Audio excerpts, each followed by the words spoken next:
Hello, I'm Warren Wilson. I'm an inventor and I created a children's system called Better Blocks, which went on to have $45 million in sales. Now I'm just an average guy, and the question comes to mind is, how does an average guy achieve that? Well, over the next 5 to 10 minutes, what I'm going to do is show you the exact system I used to create the Better Blocks idea, and you can use it too, because you never know, your next great idea may be just the next great idea, or it may be the next gadget on everybody's lips, which is not only really cool to have your products out there or your ideas out there, but also they can earn you quite a bit of money. So here's what I'm going to show you I'm going to show you now how I did it. What I did was, I don't know if you're familiar with Lego, but there's just a regular 8-stud Lego block. And what I did was, I thought, wow, you know, Lego had the market, or dominated the market at the time. They're a $2 billion company.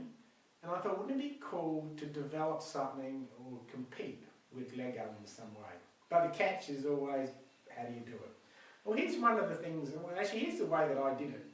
Now I did this mentally, but I want to show you on the whiteboard here the process so it's easier to see, so you can copy it as well. What I did was Lego was a $2 billion company. Now, my business was a small engineering in my backyard shed. There was I wasn't in their league.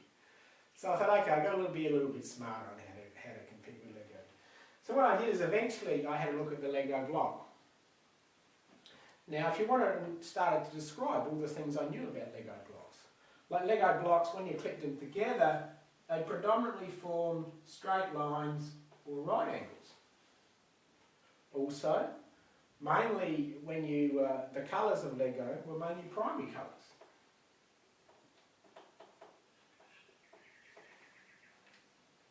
Also, Lego blocks were, when they click together, they form straight angles and right angles, but they predominantly form rigid shapes. Now, I didn't go through all these things on a list, but I'd mentally go through all these things that I knew about Lego. And what I'd start to do is I'd start to go, okay, if they form straight lines and right angles, wouldn't it be cool if you had a block that you could actually form curves or maybe different shapes?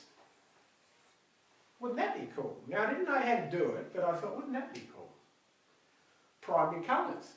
Well, wouldn't it be cool if you had blocks that glowed in the dark, maybe?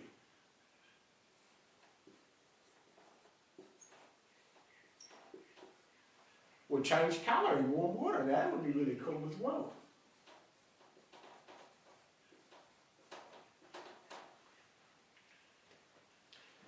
Now again, we come to the fact that they predominantly form rigid shapes. Comes back similar to this. Wouldn't it be really good if you could form curves? You could actually build different shapes. You could build different shapes where the people, where the characters moved. Now I started to get a list of what I knew and started to just do the opposite. Now it doesn't really matter what answers you come up with, but it gets you thinking in a different way.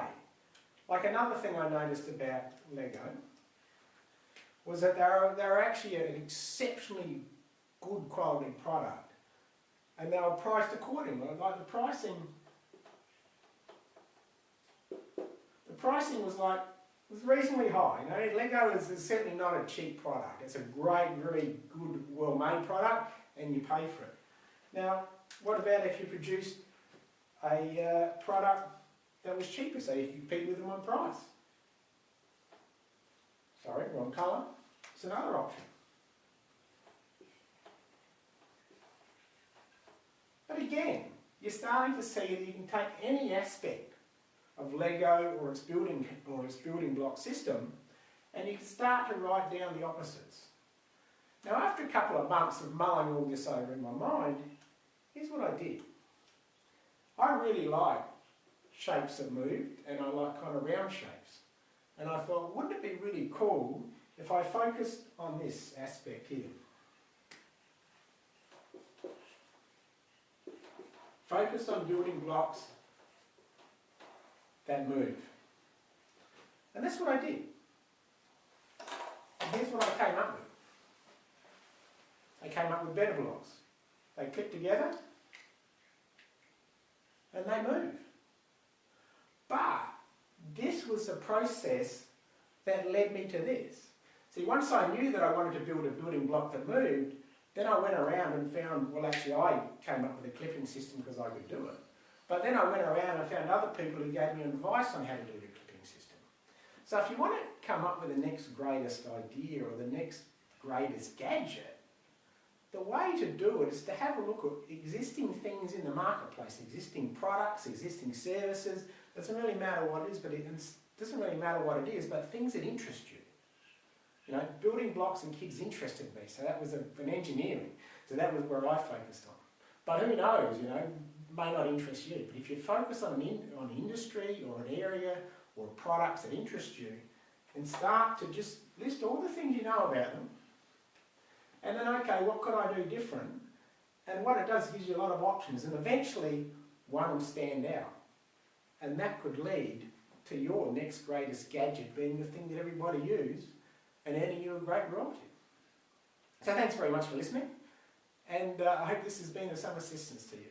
Cheers.